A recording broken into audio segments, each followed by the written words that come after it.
Sankranti is not just a festival, it is a feeling, a celebration of harvest, gratitude, and togetherness. Today, our little ones, dressed in a traditional attire, reliving the rituals and customs passed down by our ancestors. From sacred traditions to joyful moments, every ritual tells a story of respect for nature, hard work of farmers, and the values rooted in our culture. In this fast moving world, it is important that we don't forget where we come from because these traditions are our identity. By introducing the new generation to the beauty of festivals like Sankranti, we keep our culture alive, not just in books but in hearts.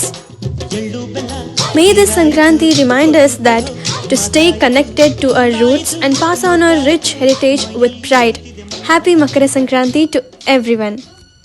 Sankranti ಕೇವಲ ಹಬ್ಬವಲ್ಲ, ಅದು ಒಂದು ಭಾವನೆ. ಸುಗ್ಗಿಯ ಆಚರಣೆ, ಕೃತಜ್ಞತಾ ಪತ್ರ ಮತ್ತು ಒಗ್ಗಟ್ಟಿನ ಹಬ್ಬ. ಜ್ಞಾನಾಮೃತ ಪೂರ್ವ ಪ್ರಾಥಮಿಕ ಶಾಲೆಯ ಪುಟ್ಟ ಮಕ್ಕಳು ಸಾಂಪ್ರದಾಯಿಕ ಉಡುಗೆ ತೊಟ್ಟು, ನಮ್ಮ ಪೂರ್ವಜರ ಪದ್ಧತಿಗಳು ಮತ್ತು ಸಂಪ್ರದಾಯಗಳನ್ನು ಜೀವಂತಗೊಳಿಸಿದರು. ಪ್ರತಿಯೊಂದು ಆಚರಣೆಯೂ ಒಂದು ಕಥೆಯನ್ನು ಹೇಳುತ್ತದೆ. ಪ್ರಕೃತಿಯ ಮೇಲಿನ ಗೌರವ, ರೈತರ ಕಠಿಣ ಪರಿಶ್ರಮ ಮತ್ತು ನಮ್ಮ ಸಂಸ್ಕೃತಿಯ ಮೌಲ್ಯಗಳು. ಈ ವೇಗದ ಜಗತ್ತಿನಲ್ಲಿ, ನಾವು ನಮ್ಮ ಬೇರುಗಳನ್ನು ಮರೆಯಬಾರದು, ಏಕೆಂದರೆ ಈ ಸಂಪ್ರದಾಯಗಳು ನಮ್ಮ ಗುರುತು.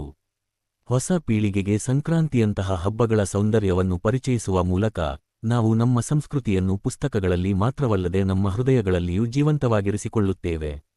ಈ ಸಂಕ್ರಾಂತಿಯು ನಮ್ಮ ಬೇರುಗಳೊಂದಿಗೆ ನಮ್ಮನ್ನು ಮತ್ತೆ ಸಂಪರ್ಕಿಸಲಿ ಮತ್ತು ಮುಂದಿನ ಪೀಳಿಗೆಗೆ ನಮ್ಮ ಶ್ರೀಮಂತ ಪರಂಪರೆಯನ್ನು ಹೆಮ್ಮೆಯಿಂದ ರವಾನಿಸಲು ನಮಗೆ ಶಕ್ತಿಯನ್ನು ನೀಡಲಿ. ಸಂಕ್ರಾಂತಿಯ ಸಂದರ್ಭದಲ್ಲಿ ಹೃತ್ಪೂರ್ವಕ ಅಭಿನಂದನೆಗಳು.